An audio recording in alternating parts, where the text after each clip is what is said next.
તો સુરત સહિત રાજ્યભરના આરટીઓ અધિકારીઓ પડતર પ્રશ્નોને લઈને કામકાજથી દૂર રહીને વિરોધ કરતા અનેક અરજદારો અટવાયા છે।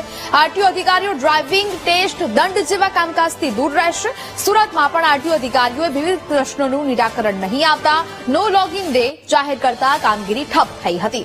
જો માંગણી નહીં સંતોષાય તો આવતીકાલે પણ માસીએલ પર ઉતરશે એવી ચીમકી અધિકારીઓએ ઉચ્ચારી રહ્યા છે। હાલ આરટીઓમાં માત્ર ઇલેક્શન અને રોડ સેફટીને લગતી જ કામગીરી ચાલુ છે।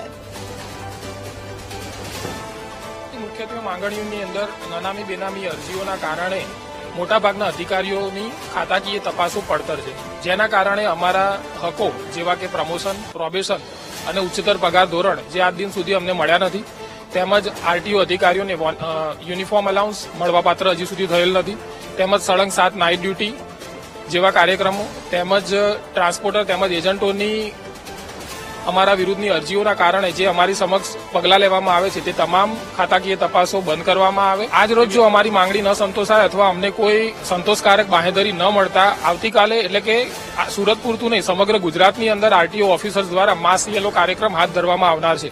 પરંતુ આપના માધ્યમથી હું સરકારશ્રીને વિનંતી કરીશ કે અમારી માંગણીઓ જે ઝડપથી સંતોષાય તો આવતીકાલે અમારે આ કામગીરી કરવાનો અથવા માસ યેલ ઉપર જવાની ફરજ ન પડે તેવી મારી મીડિયાના માધ્યમથી સરકારશ્રીને